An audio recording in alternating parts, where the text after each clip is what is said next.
టీటీడీకి దేశవ్యాప్తంగా ఉన్న దేవాలయాల సంరక్షణకు పదవి విరమణ చేసిన వారికి ఉద్యోగ అవకాశాలు కల్పించి నోటిఫికేషన్స్ పై పునఃపరిశీలన చేయాలని బీజేపీ నాయకుడు నవీన్ కుమార్ రెడ్డి తెలిపారు. టీటీడీ ఉద్యోగుల పదోన్నతులపై న్యాయ సలహా తీసుకుని తక్షణమే పరిష్కరించాలన్నారు. పదవి విరమణ పొందిన వారిని ఉద్యోగాల్లోకి తీసుకుని టీటీడీని ప్రయోగశాలగా మార్చొద్దంటూ విజ్ఞప్తి చేశారు. చంద్రబాబు నాయుడు గారి నాయకత్వంలో నిరుద్యోగ యువతంతా కూడా రాయలసీమ ప్రాంతానికి సంబంధించి టీటీడీ వైపు ఎదురు చూస్తున్నారు. టీటీడీలో ఉద్యోగ నియామకాల నోటిఫికేషన్ ఎప్పుడెప్పుడు వస్తుందా అని చెప్పని. ఇలాంటి సందర్భంలో టీటీడీలో ఇటీవల దేశవ్యాప్తంగా ఉన్నటువంటి దేవాలయాల సంరక్షణ కోసం ఏదైతే టీటీడీ దేవాలయాలు ఉన్నాయో అక్కడ ఒక అధికారిని పెట్టాలని చెప్పని ఎవరైతే టీటీడీలో పదవీ విరమణ చేస్తుంటారో వాళ్ళని మళ్ళా మేము అవకాశం కల్పిస్తాము అని చెప్పని ఒక నోటిఫికేషన్ ఇవ్వడంతో ఈరోజు నిరుద్యోగ యువతంతా కూడా నిరుత్సాహపడిపోయారు. అదేవిధంగా టీటీడీలో ఉన్నటువంటి ఉద్యోగస్తులంతా కూడా ముక్త కంఠంతో ఖండిస్తున్నారు. దయచేసి సహృదయంతో టీటీడీ ఉన్నతాధికారులు దీన్ని పరిశీలించాలి. ఎందుకంటే ఈరోజు పదోన్నతులు లేకుండా కోర్టులో జరుగుతున్నటువంటి కేసులని పూచిగా చూపించి గత ప్రభుత్వము ఎవరైతే అర్హత కలిగి పదోన్నతులు రావాలని ఎదురు చూస్తున్నారో వాళ్ళందరికీ కల్పించలేదండి. దానితో ఈరోజు ఉన్నతాధికారుల పోస్టులన్నీ కూడా పదవీ విరమణ చేసి వెళ్ళిపోతున్నారు. కొత్తగా నియామకాలు చేపట్టడం లేదు. దీని కారణంగా ఎవరైతే పదోన్నతులు రావాలో వాళ్ళు నష్టపోతున్నారు. కాబట్టి దయచేసి టీటీడీ ధర్మకర్తల మండలి చైర్మన్ సభ్యులు ఒక కమిటీ ఏర్పాటు చేసి యుద్ధ ప్రాతిపదికన పదోన్నతుల విషయంలో టీటీడీలో న్యాయం జరిగేలా అందరికీ మీరు వెంటనే పని ప్రారంభించాలని చెప్పి కోరుతున్నానండి.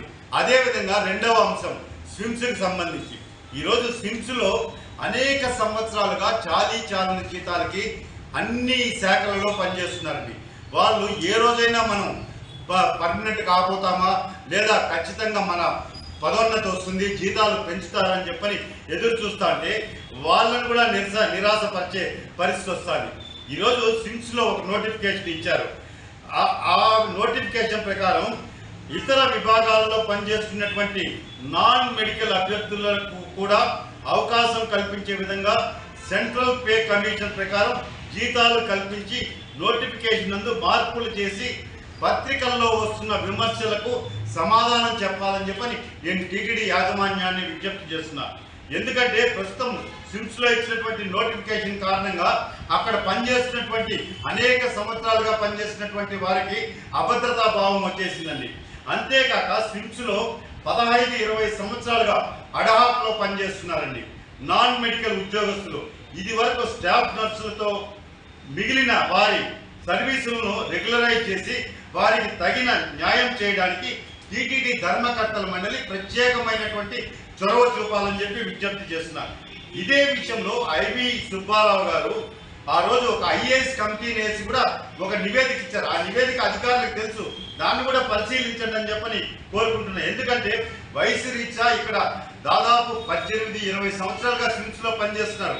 వాళ్ళు ఈరోజు ప్రభుత్వం నోటిఫికేషన్ ఇస్తే కూడా అక్కడికి ఉద్యోగాలు వచ్చే అవకాశాలు లేవు. వాళ్ళు ఇంకా జీవితాంతం స్విమ్స్లో పనిచేయాల్సిందే. దయచేసి వాళ్ళ అర్హతను బట్టి సీనియారిటీని బట్టి స్విమ్స్లో వెంటనే పదోన్నతులు కల్పించి జీతాలు పెంచాలని చెప్పని నేను టీటీడీ యాజమాన్యాన్ని విజ్ఞప్తి చేస్తున్నా. ఎందుకంటే టీటీడీకి సంబంధించి ప్రధాన గణాంకాధికారి అదేవిధంగా ఈ సర్వీస్ మ్యాటర్స్ చూసే అధికారి స్విమ్స్లో ఒక కీలక విభాగాధిపతి వీళ్ళ ముగ్గురు కూడా త్రిమూర్తుల్లాగా ఈరోజు ఎక్కడ వేసిన గొంగలు అక్కడే అండి.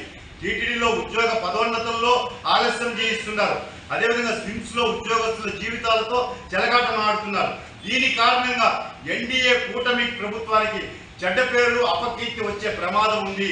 కాబట్టి టీటీడీ ఈఓ గారు అపారమైనటువంటి అనుభవం కలిగినటువంటి ఐఏఎస్ అధికారి, వారు సహృదయంతో అడిషనల్ ఈఓ గారు, తిరుపతి జేఈఓ గారు, టీటీడీ చైర్మన్ గారు, మీరు నలుగురు టీటీడీ ధర్మకర్తల మండలి సమావేశంలో అత్యవసర సమస్యగా ఈ స్విమ్స్లో ఉద్యోగస్తుల సమస్యని అదేవిధంగా టీటీడీ ఉద్యోగస్తుల పదోన్నతుల విషయంలో సుదీర్ఘంగా చర్చించి శాశ్వత పరిష్కారం చూపి ఈరోజు టీటీడీ ఉద్యోగస్తుల స్విమ్స్ ఉద్యోగస్తుల మన్ననలు పొందాలని చెప్పని మనస్ఫూర్తిగా నేను ఒక ఎన్డీఏ కూటమి బీజేపీ నాయకుడిగా స్థానిక